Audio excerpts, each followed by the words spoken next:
Property बाजार में निवेश की सटीक सलाह के साथ पेश है आपका पसंदीदा शो प्रॉपर्टी इंडिया। हमारे रियल एस्टेट एक्सपर्ट्स के साथ जानिए कहां आपके बजट में मिल रही है सही प्रॉपर्टी और कहां पर निवेश आपका पैसा कर देगा दुगना। आपके सवालों के जवाबों और रियल एस्टेट की हर बड़ी खबर के साथ मौजूद हैं हम। नमस्कार, मैं हूं अंजलि स्टार।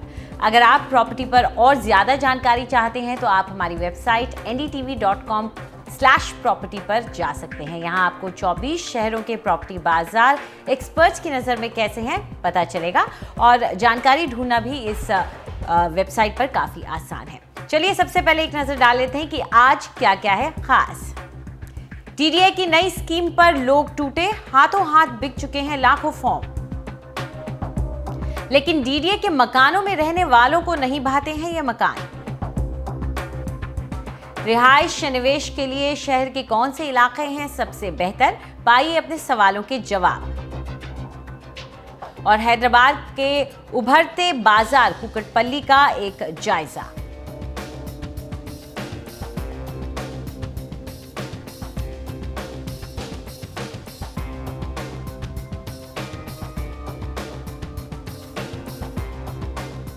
आज के शो में बात दिल्ली विकास प्राधिकरण यानी डीडीए की।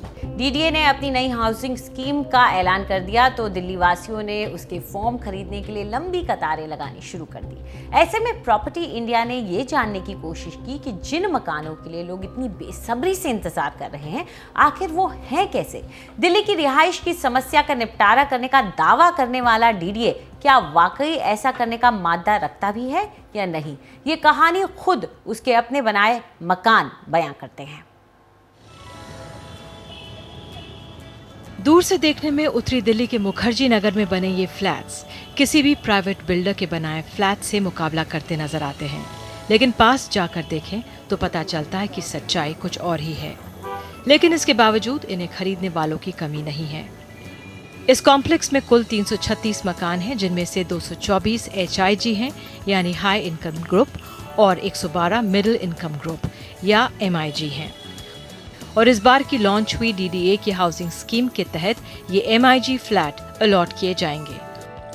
और यही वजह है कि यहाँ पर इन मकानों को देखने के लिए लगातार उत्सुक खरीदार आते रहते हैं।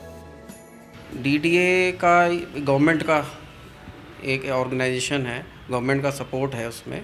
डीडीए के नाम पे हमें भरोसा है और हम इसीलिए देखने आए हैं। और ये जो फ्लैट यहाँ पे हमने देखा है I-102, ये फ्लैट जो है रेट के हिसाब से इट इज़ वर्थ। हमने कई लोकेशंस और ट्राई करी हैं लेकिन कहीं पर भी अराउंड 70 में दिल्ली में कुछ नहीं है। And if it is there तो बहुत ही ऐसी लोकेशन है जहाँ पे आप जाना पसंद नहीं करेंगे। खरीदार तो बहुत है लेकिन जो यहाँ रह रहे हैं उनकी भी शिकायतें कम नहीं।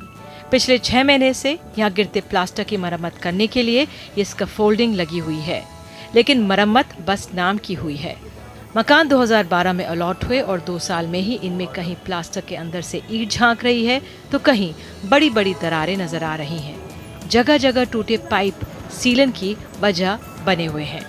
यहाँ रहने वाले डीडीए की सुस्त चाल से परेशान हैं। यहाँ पे जो प्लास्टर है ना मोटा वाला, इसमें कोई सीमेंट तो बहुत कम लगा हुआ है, जिसकी वजह से ये कभी भी गिर सकता है। और गिरने के बाद कई बार तो गाड़ियाँ डैमेज हो गई हैं, यहाँ कई लोगों को चोट भी लगी है।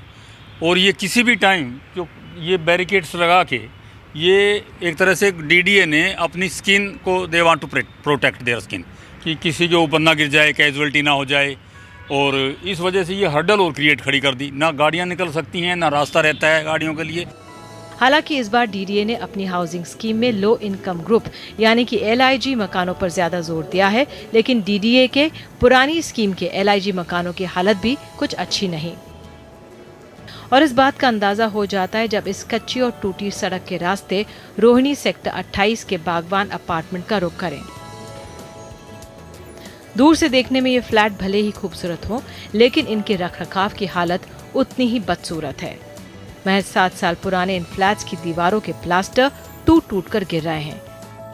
सीवर और ड्रेनेज के पाइप उखड़ रहे हैं। अंदर की सड़कें भी बदहाल हैं। वैसे तो यहाँ पानी के लिए 2 बूस्टर पंप लगे हैं, लेकिन फिर भी पीने का पानी नहीं। ड्रेन पानी का दे रखा है, उसका TDS 4500 है। अच्छा। चार्ज जो किसी काम का नहीं, जिसकी वजह से यहाँ को लोगों को स्किन की डिसीज हो गई है। सीवर के पानी को निकालने का यहाँ ये देसी जुगाड़ है। पंप के जरिए सीवर के पानी को अपार्टमेंट के सामने वाले ग्राउंड में भरा जा रहा है, यानी बीमारियों को सीधा न्योता। डीडीए का ही पार्क है, वहाँ पानी निकलवा रहे हैं। एमसीडी वाले डेली आते हैं, कहते हैं हम चालान काटेंगे। डीडीए ने ये 830 फ्लैट 2007 में अलॉट किए थे, लेकिन बदहाली के चलते अभी भी करीब 300 फ्लैट खाली हैं, जिनमें कुछ इस बार आवंटित होने हैं। खाली पड़े फ्लैट्स की हालत यह है कि अगर आपको ये फ्लैट मिले भी तो उनकी मरम्मत में लाखों रुपए खर्च करने होंगे।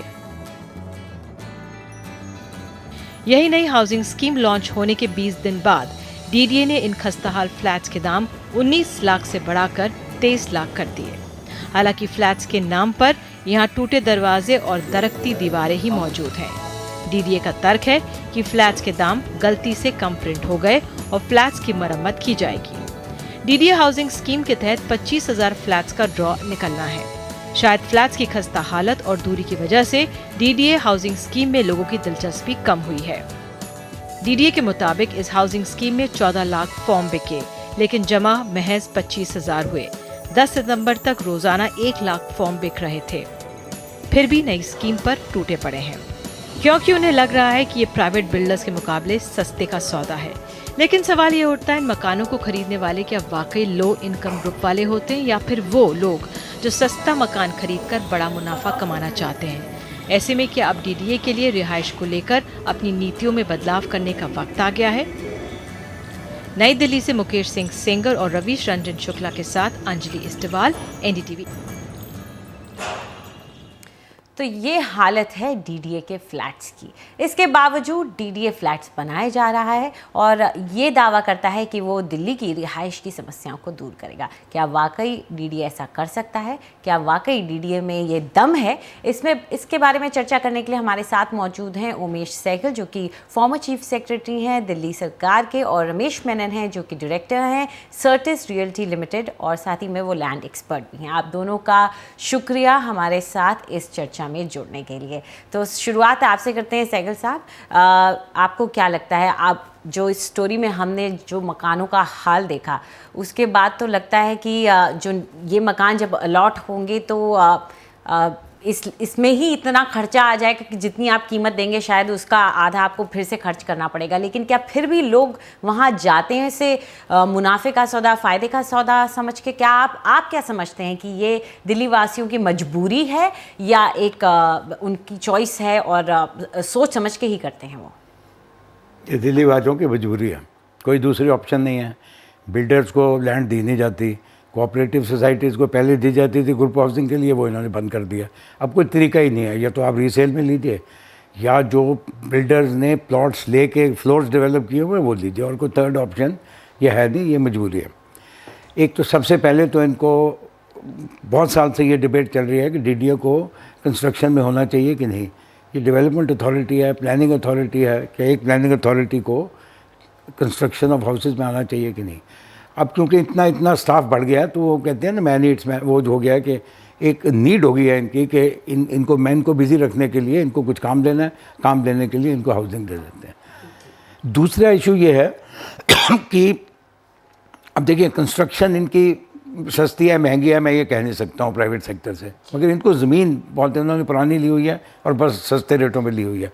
तो जो ज़मीन की प्राइसिंग करते हैं और जो आज मेन कॉस्ट है फ्लैट का या मकान का, वो प्राइस ऑफ लैंड है, ना कि price of construction on top.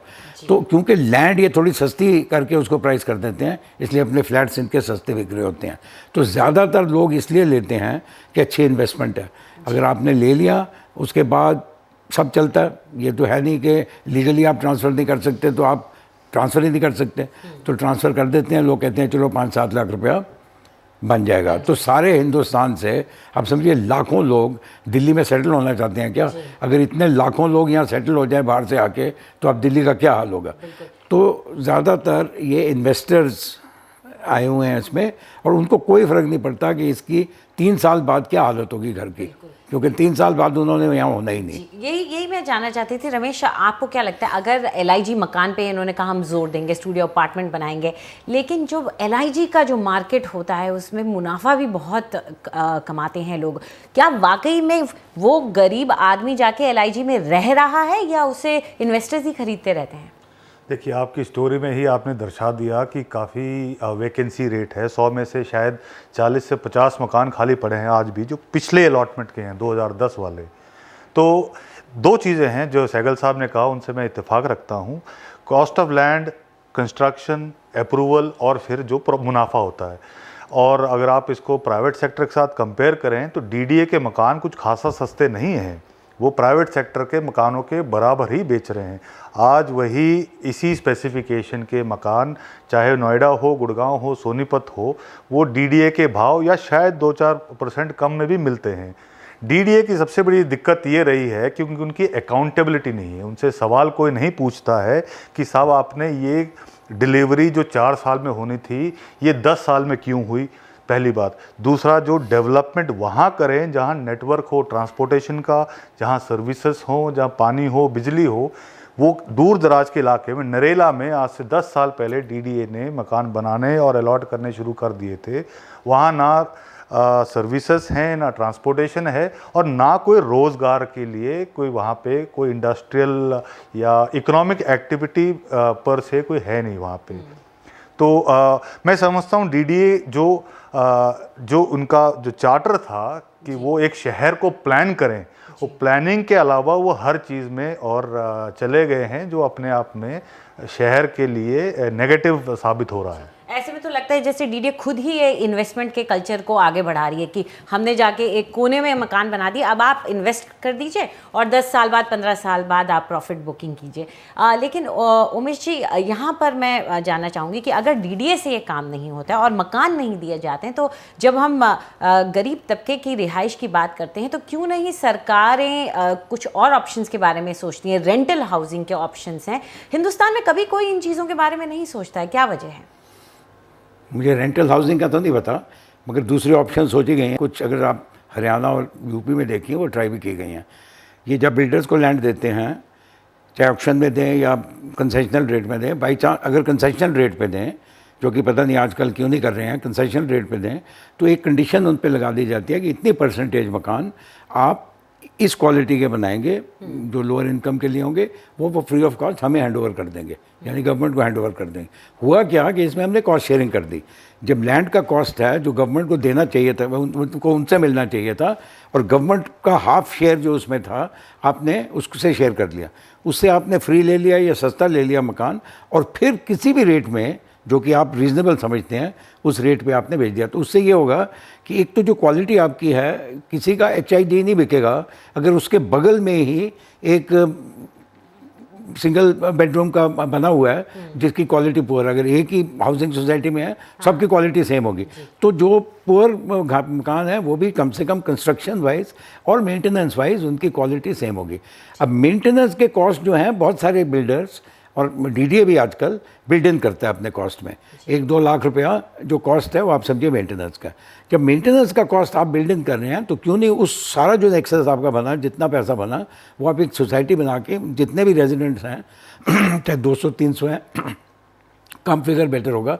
अब ये सारा जो आपका कॉर्पस है उनके हवाले कर दीजिए, उसमें से जितना इंटरेस्ट आ रहा है आप कहिए आप अपने आप इस सोसाइटी के मेंटेनेंस करिए, वो बहुत बेटर रहेगा। इससे अलावा कि डीडी अपने एक आर्मी ऑफ इंजीनियर्स मेंटेन करे और रखिए, और देखिए इस टाइप की मेंटेनेंस जो कि आप देख रहे हैं, इस टाइप की और ये मेंटेनेंस आर्मी ऑफ इंजीनियर्स में भी पता नहीं कितने सच्चे हैं कितने नकली, ये पता नहीं, क्योंकि अभी बायोमेट्रिक सिस्टम में पता चल रहा है कि काफ़ी उनके बोगस एम्प्लॉयज़ ही हैं। तो रमेश शाह, डीडीए से तो बड़ी नाउमीदी सी होती जा रही है, लेकिन आपको क्या लगता है कि दिल्ली की फिर रिहाइश की समस्या का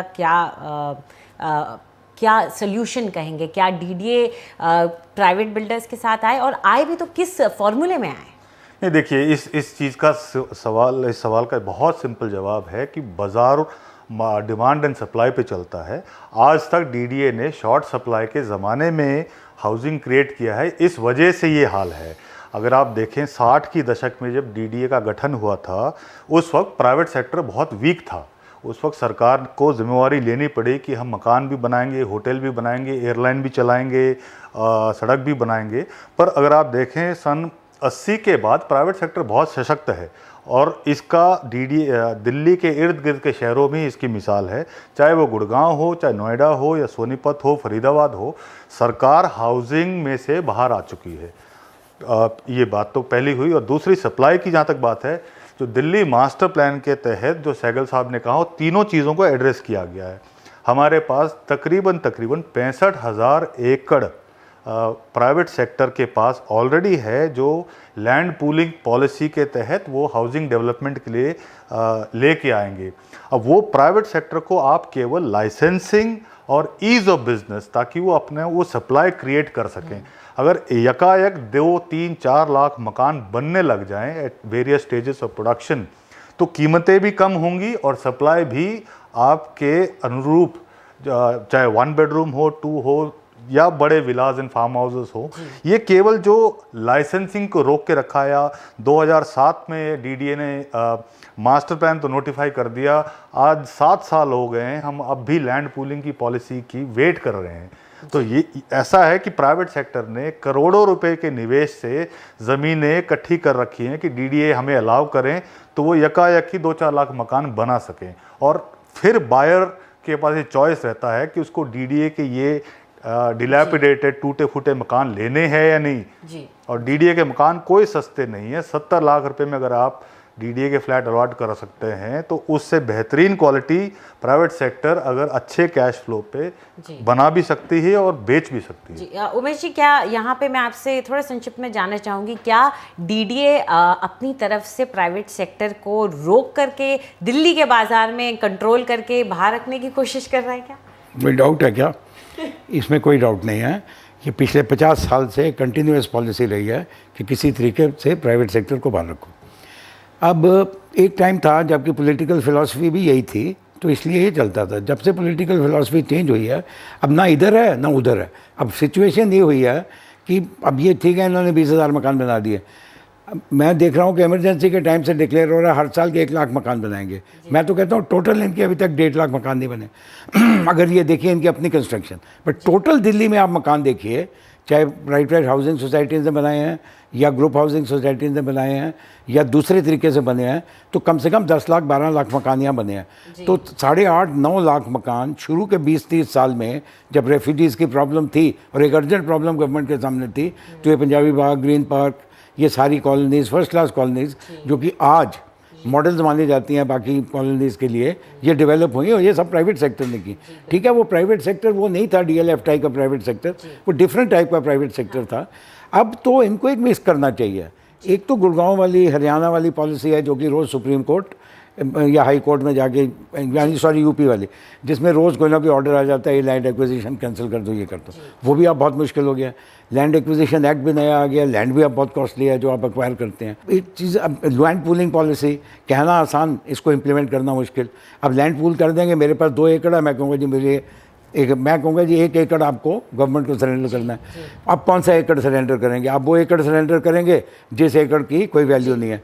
मुझे अपनी नहीं, 1 मिनट में इसको पूरा कर दूँ। मुझे अपनी सुएज लाइन्स बनानी है, मुझे अपनी पावर लाइन्स बनानी है, मुझे अपनी ट्रंक रोड्स बनानी है। मुझे इसका 1 एकड़ थोड़ी चाहिए, मुझे किसी और के 2 एकड़ चाहिए, तो इसका एकड़ किसी और को दिया जाएगा। तो ये चीज़ प्राइवेट सेक्टर को भी दिल्ली में एडजस्ट करनी पड़ेगी अगर लैंड पूलिंग पॉलिसी सक्सेसफुल होनी है। जी बिल्कुल। तो काफ़ी दिक्कतें हैं आपकी बात सुनकर के, तो ऐसा लगता है कि जैसे दिल्ली में जो रिहाइश और जो हाउसिंग की प्रॉब्लम है वो डीडीए से तो अभी सुलझती नहीं लगती है। और जो बात निजी बिल्डरों की आती है, तो जाहिर तौर पर अगर आप किसी भी निजी कॉलोनी की गली में चले जाएं, वहाँ के मकानों में जो जिस तेज़ी से रिडेवलपमेंट हुआ है और मकान बन खड़े हुए हैं, तो आखिर डीडीए से क्यों नहीं होता जब छोटे छोटे प्राइवेट बिल्डर वो काम कर दिखाते हैं। ये देख करके अचंभा होता है। आप दोनों स्टूडियो में आए और इस चर्चा का हिस्सा बने, इसके लिए बहुत बहुत शुक्रिया आपका। फिलहाल वक्त है एक छोटे से ब्रेक का, लेकिन उसके बाद प्रॉपर्टी खरीदने और बेचने की आपकी सारी उलझनें हम सुलझाएंगे, आपके सवालों के जवाब देंगे, बताएंगे कि गुड़गांव और कोलकाता जैसे शहरों में कहाँ है कौन सी प्रॉपर्टी हॉट।